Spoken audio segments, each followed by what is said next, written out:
2023ರ ಬರ ಪರಿಹಾರ ಬಾಕಿ 18,000 ಕೋಟಿ ರಿಲೀಸ್ ಆಗಿಲ್ಲ. 3,000 ಚಿಲ್ಲರೆ ಅಷ್ಟೇ ರಿಲೀಸ್ ಆಗಿರುವಂಥದ್ದು. NDRF ನಿಧಿ ಪರಿಹಾರ ಸುಧಾರಣೆ ಆಗಬೇಕು. ರೈಲ್ವೆ ಯೋಜನೆ ನಿರ್ಮಾಣ ವೆಚ್ಚ ಕೇಂದ್ರವೇ ಭರಿಸಬೇಕು. 13ನೇ ಬೇಡಿಕೆ ಇದು. 14ನೇ ಬೇಡಿಕೆ ಕಳಸಾ ಬಂಡೂರಿ ಯೋಜನೆಗೆ ಶೀಘ್ರ ಅನುಮತಿಯನ್ನು ಕೊಡಬೇಕು. 15ನೇ ಬೇಡಿಕೆ ಕೃಷ್ಣಾ ಮೇಲ್ದಂಡೆ ಯೋಜನೆ ರಾಷ್ಟ್ರೀಯ ಯೋಜನೆಯಾಗಿ ಘೋಷಣೆ ಮಾಡಬೇಕಿದೆ. 16ನೇ ಅಂಗನವಾಡಿ ಆಶಾ ಕಾರ್ಯಕರ್ತರ ಗೌರವ ಧನವನ್ನು ಹೆಚ್ಚಿಸಬೇಕು 5,000ಕ್ಕೆ ಅಂತ ಹೇಳಿ. PM ಆವಾಸ್ ಸಹಾಯಧನ 5 ಲಕ್ಷಕ್ಕೆ ಏರಿಕೆ ಮಾಡಬೇಕು. ಗ್ರಾಮೀಣ ಮನೆ ಸಹಾಯಧನ 3 ಲಕ್ಷಕ್ಕೆ ಏರಿಕೆ ಆಗಬೇಕು. 2023ರ ಬರ ಪರಿಹಾರ ಬಾಕಿ ಇದೆ, ಇನ್ನೂ ಕೂಡ ರಿಲೀಸ್ ಆಗಿಲ್ಲ. NDRF ನಿಧಿ ಕೂಡ ಬಂದಿಲ್ಲ. ಇನ್ನು GST ಬಗ್ಗೆ ಮಾತನಾಡ್ತಾ ಇದ್ದೆ. GST ಅಮೌಂಟ್ ಅಲ್ಲೂ ಕೂಡ ನಮಗೆ ತಾರತಮ್ಯವಾಗ್ತಾ ಇದೆ, ಅನ್ಯಾಯವಾಗ್ತಾ ಇದೆ ಅಂತ ಹೇಳಿ ಪ್ರತಿ ಬಾರಿ ಕೂಡ ಸಿದ್ದರಾಮಯ್ಯನವರ ಸರ್ಕಾರ ಸಮರವನ್ನು ಸಾರ್ತಾನೇ ಇದೆ. ಈ ಬಾರಿಯೂ ಕೂಡ ಸಮರವನ್ನು ಸಾರಿರುವಂಥದ್ದು. ಜೊತೆಗೆ ಸಿದ್ದರಾಮಯ್ಯನವರು ಖುದ್ದಾಗಿ ಒಂದು ಪತ್ರವನ್ನು ಬರೆದಿದ್ದಾರೆ ಪ್ರಧಾನಿ ನರೇಂದ್ರ ಮೋದಿ ಅವರಿಗೆ, ರಿಲೀಸ್ ಮಾಡ್ರಿ GST ಪಾಲು ಅಂತ ಹೇಳಿ. ಇದರ ಜೊತೆಗೆ ಈ ಆಯುಷ್ಮಾನ್ ಭಾರತ್ ಪ್ರಧಾನಿ ಮೋದಿ ಜನ ಆರೋಗ್ಯ ಯೋಜನೆ ಅಡಿ ಕೇಂದ್ರ ಸರ್ಕಾರ 69 ಲಕ್ಷ ಬಡ ಕುಟುಂಬಗಳಿಗೆ ಮಾತ್ರ ಫಲಾನುಭವಿಗಳಂತ ಗುರುತಿಸಿ ಅನುದಾನವನ್ನು ಕೊಡ್ತಾ ಇದೆ. ಇದನ್ನು ಈಗ 1.14ಕ್ಕೆ ಏರಿಕೆ ಮಾಡಬೇಕು ಅಂತ ಕೂಡ ಮನವಿಯನ್ನು ಮಾಡಿಕೊಂಡಿದ್ದಾರೆ. ಇನ್ನು ಕಲ್ಯಾಣ ಕರ್ನಾಟಕ ಭಾಗಕ್ಕೆ 5,000 ಕೋಟಿಯನ್ನು ಕೊಡಬೇಕು. ರಾಜ್ಯದ 23 ಇಲಾಖೆಗಳಿಗೆ ಕೇಂದ್ರದ ಅನುದಾನ ಕೂಡ ರಿಲೀಸ್ ಮಾಡಬೇಕು. ಕೇಂದ್ರ ಅನುದಾನಿತ ಯೋಜನೆ ಘೋಷಿಸಿದಾಗಲೇ ಪೂರ್ಣ ವೆಚ್ಚ ರಿಲೀಸ್ ಮಾಡಬೇಕು. ಇಂಪಾರ್ಟೆಂಟ್ ಅದು. ಕೇಂದ್ರ ಪ್ರಾಯೋಜಿತ ಯೋಜನೆ ಹಣ ಮುಂಗಡ ಪಾವತಿ ಆಗಬೇಕು.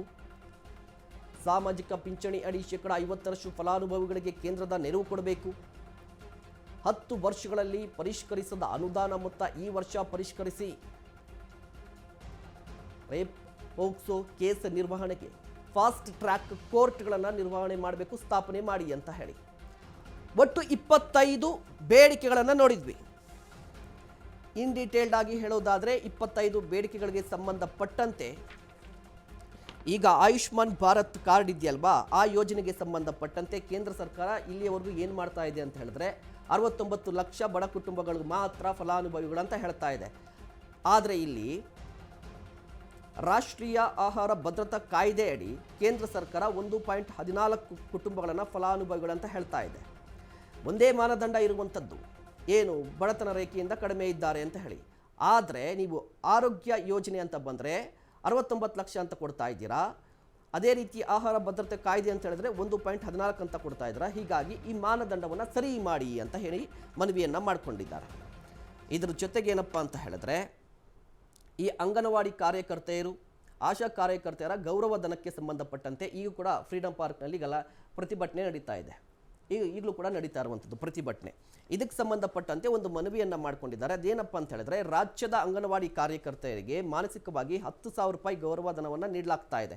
ಇದರಲ್ಲಿ 2,700 ರೂಪಾಯಿ ಮಾತ್ರ ಕೇಂದ್ರ ಸರ್ಕಾರ ಕೊಡ್ತಾ ಇದೆ. ಅದೇ ರೀತಿಯಾಗಿ ಆಶಾ ಕಾರ್ಯಕರ್ತೆಯರಿಗೆ ನೀಡುವಂಥ 7,000 ರೂಪಾಯಿಯಲ್ಲಿ ಕೇಂದ್ರ ಸರ್ಕಾರ ಕೊಡ್ತಾ ಇರುವಂಥದ್ದು 2,000 ರೂಪಾಯಿ ಮಾತ್ರ. ಹೀಗಾಗಿ ಈ ಅಮೌಂಟನ್ನು ಅಂದರೆ ಅಂಗನವಾಡಿ ಕಾರ್ಯಕರ್ತರಿಗೆ ಕೊಡ್ತಾ ಇರುವಂಥ 2,700 ರೂಪಾಯಿ, ಆಶಾ ಕಾರ್ಯಕರ್ತರಿಗೆ ಕೊಡ್ತಾ ಇರುವಂಥ 2,000 ರೂಪಾಯಿಯನ್ನು 5,000ಕ್ಕೆ ಹೆಚ್ಚಿಗೆ ಮಾಡಿ, ಅವರ ಸಂಬಳ ಜಾಸ್ತಿ ಮಾಡಿ ಅನ್ನುವ ಬೇಡಿಕೆಯನ್ನು ಕೂಡ ಇಟ್ಟಿದ್ದಾರೆ. ಇದರ ಜೊತೆಗೆ ಏನಪ್ಪ ಅಂತ ಹೇಳಿದ್ರೆ ಪ್ರಧಾನಮಂತ್ರಿ ಆವಾಸ್ ಯೋಜನೆಯಡಿ ಕೇಂದ್ರ ಸರ್ಕಾರ ಪ್ರತಿಯೊಂದು ಮನೆ ನಿರ್ಮಾಣಕ್ಕೆ ಕೇಂದ್ರ ಸರ್ಕಾರ ಕೊಡ್ತಾ ಇರುವಂಥ ಅಮೌಂಟ್ ಎಷ್ಟಪ್ಪ ಅಂತ ಹೇಳಿದ್ರೆ 1,50,000 ರೂಪಾಯಿ. ರಾಜ್ಯ ಸರ್ಕಾರ ಕೊಡ್ತಾ ಇರುವಂಥದ್ದು 1,80,000 ರೂಪಾಯಿ. ಆದರೆ ಮನೆ ನಿರ್ಮಾಣ ವೆಚ್ಚ ವಿಪರೀತವಾಗಿ ಏರಿಕೆಯಾಗಿದೆ. ನೀವು ಕೂಡ ಜಸ್ಟ್ ಇಮ್ಯಾಜಿನ್ ಮಾಡಿ, 1,50,000 ರೂಪಾಯಿ ಏನು ಬರುತ್ತೆ? 1,50,000 ರೂಪಾಯಿ ಏನು ಬರುತ್ತೆ ಇವತ್ತಿನ ಮನೆ ಕಟ್ಟಲಿಕ್ಕೆ? ಸಿಮೆಂಟ್ ಮೂಟೆಗಳು ಬರೋದಿಲ್ಲ, ಇಟ್ಟಿಗೆನೂ ಬರೋದಿಲ್ಲ. ಹೀಗಾಗಿ ಅದರ ಅಮೌಂಟನ್ನು ಅಟ್ಲೀಸ್ಟ್ ಒಂದು 5 ಲಕ್ಷ ರೂಪಾಯಿಗೆ ಏರಿಕೆ ಮಾಡಬೇಕು ಅಂತ ಹೇಳಿ ಮನವಿಯನ್ನು ಮಾಡಿಕೊಂಡಿರುವಂಥದ್ದು. ಅದೇ ರೀತಿಯಾಗಿ ಬೇರೆ ಬೇರೆ ವೆಚ್ಚಗಳು ಅಂತ ತೆಗೆದುಕೊಳ್ಳುವಂಥ ಸಂದರ್ಭದಲ್ಲಿ ಈ ಹಿಂದೆ 2023ರಲ್ಲಿ ಕರ್ನಾಟಕದಲ್ಲಿ ಭೀಕರ ಬರಗಾಲ ಆವರಿಸಿತ್ತು. ಆ ಸಂದರ್ಭದಲ್ಲಿ ಕರ್ನಾಟಕ ಸರ್ಕಾರ 236 ತಾಲೂಕುಗಳನ್ನು ಬರಪೀಡಿತ ತಾಲೂಕುಗಳನ್ನಾಗಿ ಘೋಷಣೆ ಮಾಡಿತು. ಬರೋಬ್ಬರಿ 48 ಲಕ್ಷ ಹೆಕ್ಟೇರ್ ಪ್ರದೇಶದಲ್ಲಿ ಹಾನಿಯಾಗಿದೆ. ಇದಕ್ಕಾಗಿ 35,000 ಕೋಟಿ ನಷ್ಟ ಉಂಟಾಗಿತ್ತು. ಕರ್ನಾಟಕ ಹೇಳ್ತು, ಕೇಂದ್ರ ಸರ್ಕಾರಕ್ಕೆ ಒಂದು ಪ್ರಸ್ತಾವನೆಯನ್ನು ಸಲ್ಲಿಸಿತು. 18,171 ಕೋಟಿ ಪರಿಹಾರವನ್ನು ಕೇಳಿತ್ತು ಕರ್ನಾಟಕ ಸರ್ಕಾರ. ಆದರೆ ಕೇಂದ್ರ ಸರ್ಕಾರ ರಿಲೀಸ್ ಮಾಡಿದ್ದೆಷ್ಟಪ್ಪ ಅಂತ ಹೇಳಿದ್ರೆ NDRFನಿಂದ 3,454 ಕೋಟಿ ಮಾತ್ರ. ಹೀಗಾಗಿ ಉಳಿದಿರುವಂಥ ಅಮೌಂಟನ್ನು ರಿಲೀಸ್ ಮಾಡಬೇಕು ಅಂತ ಹೇಳಿ ಇರುವಂಥದ್ದು. ಹೀಗೆ ಸಾಕಷ್ಟು ನಿರೀಕ್ಷೆಗಳಿರುವಂಥದ್ದು. ಮುಖ್ಯವಾಗಿ ಏನಪ್ಪ ಅಂತ ಹೇಳಿದ್ರೆ ಇಷ್ಟೆಲ್ಲ ನಿರೀಕ್ಷೆಗಳಿದೆ ಕರ್ನಾಟಕದಿಂದ. ಮತ್ತು ಈ ಬಾರಿ NDA ಸರ್ಕಾರ ಬೇರೆ ಇರುವಂಥದ್ದು. ಕುಮಾರಸ್ವಾಮಿ ಅವರು ಸಚಿವರಾಗಿದ್ದಾರೆ, ಅದೇ ರೀತಿಯಾಗಿ ಶೋಭಾ ಕರಂದ್ಲಾಜೆ ಅವರು ಸಚಿವರಾಗಿರುವಂಥದ್ದು, ಪ್ರಹ್ಲಾದ್ ಜೋಶಿ ಅವರು ಕೂಡ ಸಚಿವರಾಗಿದ್ದಾರೆ. ಇವರು ಏನು ಕೊಡ್ತಾರೆ? 50 ಲಕ್ಷ ಕೋಟಿ ಗಡಿ ದಾಟಲಿದೆ ಈ ಬಾರಿಯ ಬಜೆಟ್ ಗಾತ್ರ. ಆದಾಯ ತೆರಿಗೆ ಸ್ಲ್ಯಾಬ್ ಬದಲಾವಣೆ ಮೇಲೆ ಎಲ್ಲರ ಕಣ್ಣಿದೆ. ಮಹಿಳೆಯರು, ಬಡವರು, ಮಧ್ಯಮ ವರ್ಗಕ್ಕೆ ಭಾರೀ ನಿರೀಕ್ಷೆ ಇದೆ. 2025ರಲ್ಲಿ ನಿರ್ಮಲಾ ಏನ್ ಗಿಫ್ಟ್ ಘೋಷಣೆ ಮಾಡ್ತಾರೆ ಅನ್ನೋದೇ ಕುತೂಹಲ. ಕೃಷಿ ವಲಯಕ್ಕೆ ಈ ಬಾರಿ ಬಜೆಟ್ನಲ್ಲಿ ಏನ್ ಸಿಗುತ್ತೆ? ಆರೋಗ್ಯ, ಶಿಕ್ಷಣ, ಕೈಗಾರಿಕೆ ಕ್ಷೇತ್ರಕ್ಕೆ ಖುಷಿ ಬಜೆಟ್ ಕೊಡ್ತಾರಾ? ರೈಲು, ರಸ್ತೆ ಮತ್ತಷ್ಟು ಹೈಟೆಕ್ ಆಗ್ತಾವ?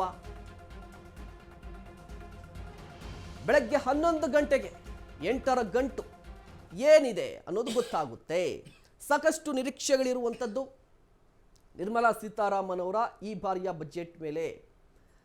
ಕಾರಣ ಸಿಂಪಲ್, ಸೋಷಿಯಲ್ ಮೀಡಿಯಾದಲ್ಲಿ ಜಸ್ಟ್ ನೀವು ಕಣ್ಣಾಯಿಸಿದ್ರೆ ಗೊತ್ತಾಗುತ್ತೆ ಯಾವ ರೀತಿಯಾಗಿ ಟೀಕೆ ಟಿಪ್ಪಣಿ ವ್ಯಕ್ತವಾಗ್ತಾ ಇದೆ ಕೇಂದ್ರ ಸರ್ಕಾರದ ಈ ಆರ್ಥಿಕ ನೀತಿಯ ಬಗ್ಗೆ. ಮುಖ್ಯವಾಗಿ ಇತ್ತೀಚೆಗಷ್ಟೇ ಒಂದು ಟ್ರೋಲ್ ಆಗಿತ್ತು. ಏನು ಟ್ರೋಲ್ ಅಂತ ಹೇಳಿದ್ರೆ, ಪಾಪ್ಕಾರ್ನ್ಗೂ ಕೂಡ GST ಹಾಕಿದ್ದು 18%.